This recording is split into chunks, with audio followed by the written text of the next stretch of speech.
ये जो क्वेश्चन है इसमें 2 स्टेटमेंट हैं और इस क्वेश्चन 2026 का ये क्वेश्चन को बड़े गौर से अगर आप देखिए तो आपको ये बात समझ में आएगा कि यहाँ ऑर्गेनिक केमिस्ट्री का सबसे बड़ा छूट पैरा प्रोडक्ट हमेशा मेजर होता है। जेईई मेन 2026 के इस नए सवाल में एनटीए ने एग्जैक्टली इसी पैरा इल्यूजन का फायदा उठाया है। रैमर टाइमर रिएक्शन की इस स्टेटमेंट को देखिए। अगर आपने स्ट्रिक्ट हैंड्रेस सोच कर पैरा पर मेजर मान लिया तो आपका प्लस 2 मार्क्स गया। चलो इस ऑर्थो मेजर एक्सेप्शन को हमेशा के लिए डिपो कर। अब नॉर्मल बात क्या है, मैं अगर लिखूं यहाँ तो जो हमारा फिनॉल है वो फिनॉल यहाँ पर CHCl3 के साथ केवल सा 2 बनाता है, एक ऑर्थो बनाता है ना, और एक बनाता है हमारा पैरा। ठीक है, यही दोनों बन रहे हैं प्रोडक्ट। अब आपकी बात समझते हैं। ठीक है, मैं अभी मैकेनिज्म में नहीं जा रहा हूँ। अगर आपको लगे कि हाँ मैकेनिज्म इसका जानना है तो कमेंट करिए प्लीज, है ना।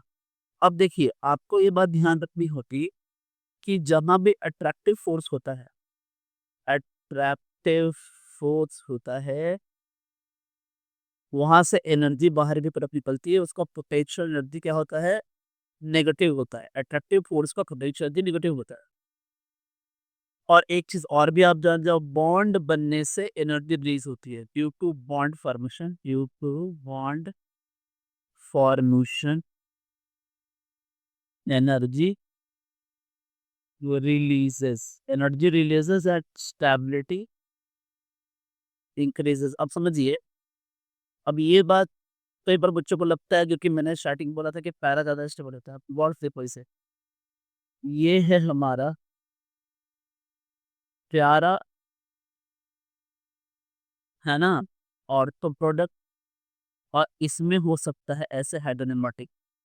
अब ये जो हाइड्रोजन बॉन्डिंग हुआ है ये बड़ा स्टेबल है, और साथ में हाइड्रोजन बॉन्डिंग होने से एनर्जी रिलीज हुई है, और एनर्जी जब भी रिलीज होगी तो स्टेबिलिटी क्या होगी, बढ़ जाएगी। इसलिए ये ऑर्थो जो प्रोडक्ट है, ऑर्थो आइसोमर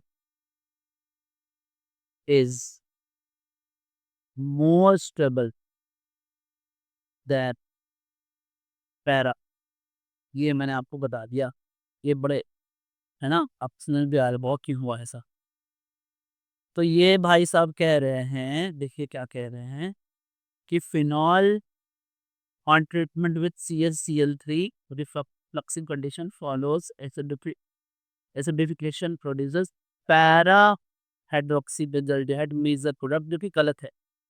यानी स्टेटमेंट वन गलत है, स्टेटमेंट वन गलत है। अब स्टेटमेंट टू को अगर देखें तो और हम समझाता हूँ बात। स्टेटमेंट टू कह रहा है ना कि मान लो इसको ए मान लो, इसको बी मान लो, तो A and B can be separated by steam distillation. Distillation, हाँ ये बात सही है, समझिए। जो ए है वो मैं हमारा ऑर्थो आइसोमर, और जो बी है वो पैरा आइसोमर है। आप समझो, ऑर्थो वाले में ऑर्थो वाले में इंट्रा मॉलिक्यूलर एच बॉन्डिंग है ना, देखो, इंट्रामॉलिक्यूलर। और पैरा वाले में क्या होगा, इंटरमॉलिक्यूलर, इंटरमॉलिक्यूलर, है ना। इंटरमॉलिक्यूलर हाइड्रोजन बॉन्डिंग अब नहीं मालूम है तो मैं बना देता हूँ थोड़ा सा, है ना, ताकि आप है। देखिए,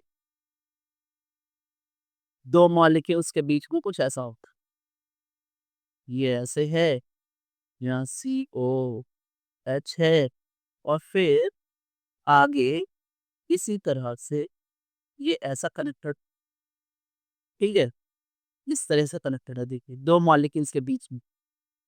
ठीक है, दिस इज इंटर मॉलिकुलर। अब होता क्या है इंटरमॉलिक्यूलर और इंटरमॉलिक्यूलर एच बॉन्डिंग में, देख समझना होता क्या है। होता है ये कि इसकी वाटर में सॉलिडिटी कम होती है, लेस सॉल्युबिलिटी, है ना, less solubility, solubility in water, और इसकी सॉल्युबिलिटी थोड़ी हाई हो जाती है इससे कंपेयर टू हाई सॉल्युबिलिटी। अब जब हम पानी को गर्म करेंगे, स्टीम बनाएंगे, तो ये स्टीम के साथ बाहर चला जाएगा, तो पैरा आइसोमर, है ना, सेपरेटेड ना बाय यूजिंग स्टीम, ठीक है ना, ये वो सॉल्युबिलिटी हाई है। तो सेकंड वाला सही है, तो यानी पहला गलत, दूसरा सही, statement D is right answer, पहला गलत दूसरा सही, तो answer is D, answer is D. Thanks for more friends.